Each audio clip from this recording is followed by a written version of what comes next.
एक गांव में शारदा अनामिका सास बहू रहती थी।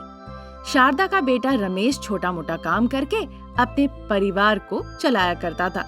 अनामिका घर पर ही रह के घर का देखभाल करती थी, पर बिना काम के जब भी वो घर पे बैठ जाती थी तो सासू माँ नाराज हो जाती थी, क्योंकि वो एक गरीब परिवार थे, इसीलिए उस परिवार की आर्थिक परिस्थिति ठीक नहीं थी। तभी एक दिन शारदा कहती है, हर दिन मेरा बेटा मेहनत करके पैसे कमाता है और तुम घर पे बैठे बैठे खाती हो, चिंता भी नहीं। बेचारा मेरा बेटा कितनी मेहनत करता है। आप मुझे क्यों डांट रही हैं? मुझे कोई काम नहीं आता तो मैं क्या करूं? सिर्फ खाने आता है। सासू माँ, जो मुंह में आए ऐसे ही मत कहिए। आप भी तो घर पे दिन भर बैठी रहती है। अगर इतना ही दर्द है तो आप क्यों नहीं करते? आपका बेटा मेहनत करके पैसे ला रहा है तो आप भी कुछ करके कमाइए ना। क्या क्या कहा? तुम इतनी बातें मुझे कहोगी? तुम्हारी इतनी हिम्मत? आपसे कुछ कहने के लिए हिम्मत की क्या जरूरत है? आपके भी मुंह में जो आ रहा है वो मत कहते रहिए। शादी से पहले तुम और तुम्हारे पिताजी पानी पूरी बेचा करते थे। अभी भी तो तुम पानी पूरी बेच सकती हो। तब मैं पिताजी के लिए काम किया करती थी, अब मुझे काम करने की क्या जरूरत है? मेरे पति कमा रहे हैं ना। हाँ, बहुत कमाता है जब वो बहुत मेहनत करता है, पर ये नहीं देखा जाता मुझसे। अब बहुत तकलीफ होती है, पर तुम ये समझती ही नहीं। रोज इतनी कम मेहनत करने के बाद भी कितना कम पैसा घर ले आता है। वो अपना दर्द किसी को बताता नहीं। माँ होके मैं उसकी तकलीफ समझती हूँ। अब आप चुप रहेंगी? आपकी इन बातों से मुझे कोई फर्क नहीं पड़ने वाला। मैं ये सब नहीं करने वाली। अनामिका शारदा जब ऐसी बातें कर ही रहे थे, तभी रमेश घर लौटता है। रमेश बहुत उदास होके घर लौटता है। रमेश की हालत देखकर शारदा रोने लगती है। बेटा, क्या हो गया? क्या हो गया तुम्हें बेटा? माँ, मुझे बहुत चक्कर आ रहा था। मैं रोड पर गिर गया। फिर कुछ लोगों ने मिलके मुझे सोडा पिलाया, तब जाके मैं उठ के खड़ा हुआ। फिर मैं जाके घर आया। आप अस्पताल क्यों नहीं गए?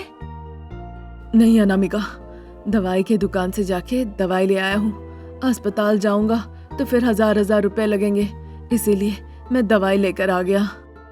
हाय भगवान, मेरे बेटे की क्या किस्मत। बेटा, मैं तुम्हारी ये परिस्थिति नहीं देख सकती। माँ, तुम दुखी होगी तो मैं घर नहीं आऊंगा। मैं बाहर में ही रहूंगा। बाद में मैं घर लौटूंगा। नहीं बेटा नहीं, घर में जाके विश्राम करो। ऐसा कह के शारदा वहाँ से चली जाती है। अगले दिन से शारदा पानी पूरी के दुकान में जाके काम करने लगती है। कैसे पानी पूरी बेचा जाता है वो सीख लेती है। रोज वो वहाँ काम करती है और जो पैसे कमाती है वो लाके अपने बेटे को देती है। माँ, इतनी परिश्रम करने की क्या जरूरत है? तुम घर पे चुपचाप बैठो। ये मेरी जिम्मेदारी है। मैंने तुम्हें 9 महीने पेट में रखा है।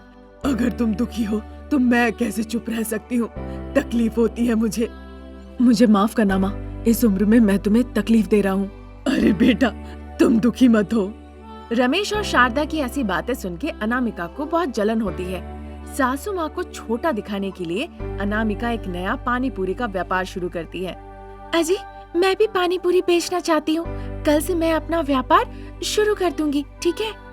अगर तुम पहले से ही ये काम करती तो मेरे बेटे की ये परिस्थिति ना होती। माँ, अनामिका को कुछ मत कहो। ठीक है बेटा, नहीं बोलूंगी। तब से अनामिका, शारदा और रमेश पानी पूरी बेचने लगते हैं। शारदा अपनी अच्छी अच्छी बातों से अपने दुकान में आने वाले ग्राहकों के साथ हंसी मजाक करती थी, इसीलिए शारदा के दुकान में लोग जाना ज्यादा पसंद करते थे। ये देखकर अनामिका को बहुत गुस्सा आता है। ऐसा तो ठीक नहीं हो रहा है। मुझे सासू माँ के दुकान के सामने ऐसा कुछ करना होगा ताकि लोग मेरे दुकान में आने लगे। मुझे लोगों को कैसे भी करके अपने दुकान की तरफ आकर्षित करना ही होगा। ऐसा सोचकर अनामिका अपनी सास के दुकान के सामने मिलावटी पानी पूरी बेचने लगती है, वो भी सस्ते दामों में। लोग सस्ते दाम देखकर अब अनामिका के दुकान में जाने लगते हैं और शारदा के दुकान जाना वो बंद कर देते हैं। अनामिका अपना बदला लेने के लिए सासू माँ को खड़ी खोटी बातें सुनाने लगती है। तभी एक दिन खाना परोसते परोसते अनामिका अपने दुकान के बारे में बड़ी बड़ी बातें करती है। पूरे इस इलाके के लोग मेरे ही पास स्वादिष्ट पानी पूरी खाने आते हैं। बेचारी सासू माँ, कोई भी आपके पास जाता ही नहीं। हाय रे, सिर्फ इतने के लिए उड़ने की जरूरत नहीं। आए हाय, मेरा मेरा व्यापार अच्छा चल रहा है, इस वजह से आपको बहुत चिंता हो रही है। शारदा अनामिका जब ऐसी बातें कर ही रहे थे, तभी पड़ोसी रविंद्र वहाँ आते हैं। वो बहुत गुस्से से वहाँ आते हैं। क्या बात है रविंद्र, बड़े गुस्से में हो? क्या कहूँ शारदा, तुम्हारी बहू का वीडियो वायरल हो गया है सोशल मीडिया में।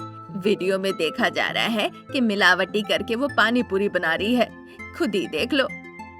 रविंद्र का दिखाया हुआ वीडियो देखकर शारदा और रमेश अनामिका पे बहुत गुस्सा करते हैं। अनामिका डर जाती है कि उसकी सच्चाई सामने आ गई है, इसीलिए वो अपने पति के सामने सब सच कहना चाहती है। माफ कर दीजिए सासू माँ, अजी आप भी माफ कर दीजिए। मैंने जानबूझ के ऐसा नहीं किया, क्योंकि सासू माँ पे मुझे गुस्सा था, इसीलिए मैंने ये हरकत कर दी। तुमने क्या कर दिया? हम घर पे 1000 लड़ाई कर सकते हैं, पर लोगों के सामने इतना घटिया हरकत नहीं कर सकते। तुमने क्या कर दिया? मुझे बहुत डर लग रहा है माँ जी। बेटा अब क्या होगा? देखो अनामिका, तुमने जो की है वो बहुत बड़ी गलती है, कभी ऐसा मत करना। पानी पूरी का व्यापार हमें बंद करना होगा। हम नए व्यापार शुरू करेंगे, तीनों मिलके घर से ही उस व्यापार को हम चलाएंगे। फिर जो भी परेशानी आएगी हमारे सामने, उसका सीधा सामना नहीं करना पड़ेगा। बहुत सही कहा है बेटा, ऐसा ही करेंगे। अब से मैं कभी भी पानी पूरी नहीं बेचूंगी, जो भी काम करूंगी अच्छे से करूंगी। इस तरह अनामिका कहती है। अनामिका को ताकि बुरा ना लगे, इसीलिए शारदा और रमेश दूसरा व्यापार करने का सोचते हैं। कुछ दिनों तक अनामिका और शारदा को कोई काम नहीं मिलता, बस वो दुकान में बैठे रहती है। वो तीनों दुकान में बैठे रहते हैं, पर वो खुश थे। अनामिका में आखिरकार परिवर्तन आया, ये देखकर शारदा बहुत खुश होती है। बिलासपुर गांव में रमेश नाम का एक शिक्षक था। वो अपने पड़ोसी गांव की पद्मा से प्यार करता है और उससे शादी कर लेता है। क्योंकि वो इकलौता बेटा था, इसीलिए उसके माता पिता ने दहेज और उपहार की उम्मीद नहीं की, न ही जाति देखा, न ही पंथ के बारे में सोचा और अपने बेटे की शादी करा दी। अब वो दंपति थे। 4 साल उनकी जिंदगी खुशहाल गुजरी। तब तक उनके बच्चे नहीं हुए थे। एक दिन पद्मा परेशान होकर बेडरूम में रोने लगती है। अजी, बच्चों के लिए चाचा, मामा, बुआ सब इंतजार कर रहे हैं। हमें एक बार अस्पताल जाके परीक्षा करानी चाहिए। देखो पद्मा, मैंने तुम्हें बार बार कई दफे एक ही बात कहा है कि मैं अस्पताल नहीं जाऊंगा, तो मैं अस्पताल नहीं जाऊंगा। आप जैसा सोच रहे हैं इसमें डरने की कोई बात नहीं। हम दवाई ले सकते हैं अगर कोई दिक्कत हो तो। जिनकी शादी होती है, शादी के बाद बच्चे होते हैं। हमारे अभी तक बच्चे नहीं हैं। लोग मेरा मजाक उड़ाते हैं। हर कोई कहता है कि मैं बांझ हूँ, बांझ। ऐसा कहकर पद्मा रोने लगती है। उसे रोते देख रमेश को बहुत बुरा लगता है, पर फिर भी अस्पताल के लिए वो ना कहता है। इसके पीछे उसके कुछ निजी कारण थे जिससे वो खुद जूझ रहा था। अभी तक उसने इस बारे में अपने पत्नी से कभी कहा नहीं, पर अब वो कहना चाह रहा था। बुरा मत मानो, ऐसा नहीं कह सकता। हमारे लिए बहुत तरीके होते हैं दर्द भुलाने के लिए, जो तुम्हारे पास नहीं है। तुम्हारे कहने पे मैं अगर अस्पताल चला भी जाता हूँ तो फिर हम दोनों की जांच होगी वहाँ पे। हम दोनों में किसी में तो दिक्कत है, पर पता चलने के बाद हम पहले जैसे फिर से नहीं रह पाएंगे। इसीलिए मैं नहीं जाना चाहता। बच्चे ना हो ना सही, पर अपनी कमजोरी के बारे में जान के मैं नहीं जी सकता। उसके पति रमेश ने अच्छे से समझा दिया कि अब वो अस्पताल नहीं जाएगा। पद्मा के हजारों कोशिश करने के बावजूद वो तैयार नहीं हुआ। किसी भी हालत में उसने नहीं मानी। उसने अपने अंदर एक बार झांक कर भी नहीं देखा। इस तरह के लोग कभी किसी की नहीं सुनते हैं, चाहे लोग उसे कितनी भी खरी खोटी सुनाए। बांझ सुन के अपने दिल में तकलीफ लेके बस वो अपने आंखों से आंसू टपकाती थी। एक दिन सासू माँ कमला कहती है, अरे बांझ बहू। उसकी ऐसी बातें सुन के पद्मा अपना दर्द बर्दाश्त नहीं कर पाती। उसका मन तो करता है कि कह दे कि मुझे बांझ कहने से बेहतर है कि अपने बेटे को ले जाके अस्पताल में परीक्षा कराइए, पर वो ऐसा नहीं कहती है। वो नहीं चाहती थी कि सासू माँ को तकलीफ पहुँचाना। वो अपना दर्द बर्दाश्त कर लेती है। कहिए सासू माँ, आपको कुछ चाहिए क्या? हाँ, लेकर आओ। तुम्ही को लाना होगा। दुनिया में हर कोई लेकर आता है, पर एक बात बताओ, तुम कब लेकर आओगी? मेरे हाथ में क्या है सासू माँ? सब कुछ आपके बेटे की इच्छा और उन्हीं के हाथों में है। तो क्या कहना चाहती हो? सारी गलती मेरे बेटे में ही है। ऐसा तो नहीं कहा माँ जी। मैंने उनसे एक बार कहा अस्पताल चलने ताकि जांच करा ले। तो क्या कहना चाहती हो? मेरा बेटा मर्द नहीं, तुम्हारा पति नहीं है? तुम्हारे में ही खोट होगा। मेरे बेटे पे इल्जाम मत लगाओ, समझी? आप एक माँ होके सोच रही है, पर मेरी तरह औरत होके सोचिए। आपको समझ में आएगा मेरे दिल में कितना दर्द है।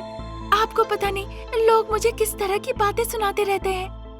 ऐसा कह के पद्मा रोने लगती है, पर फिर भी पद्मा का दिल नहीं पिघलता।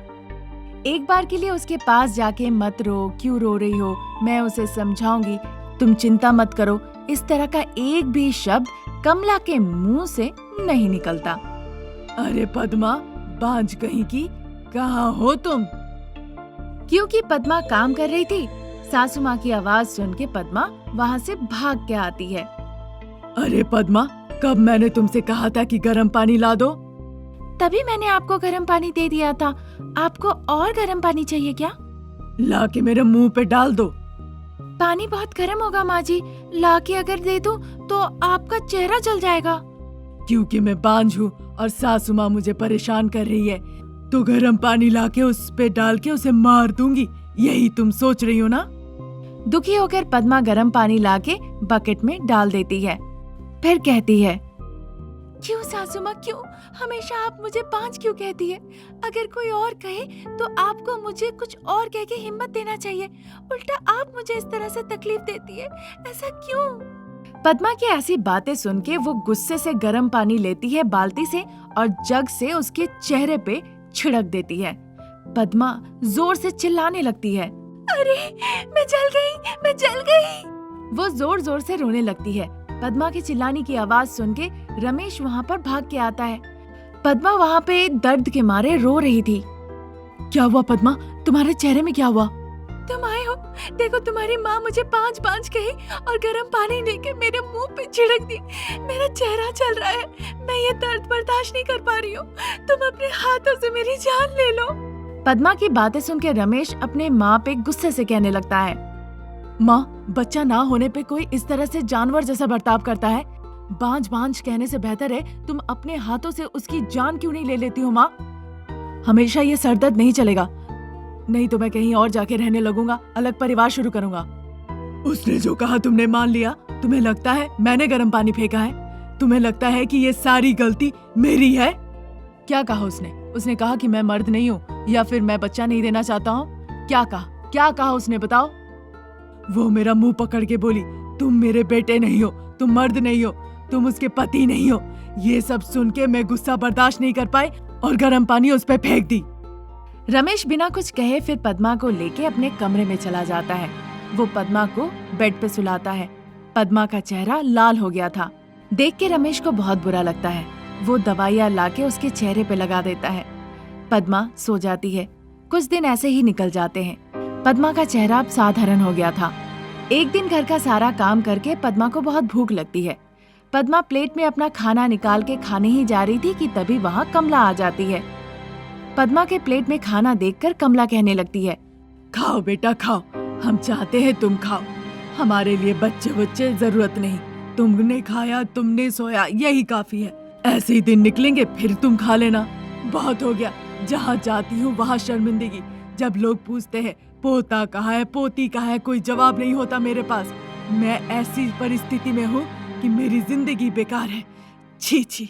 गुस्से से ऐसा कहकर कमला वहाँ से चली जाती है। ये सुनकर पद्मा की भूख ही मिट जाती है।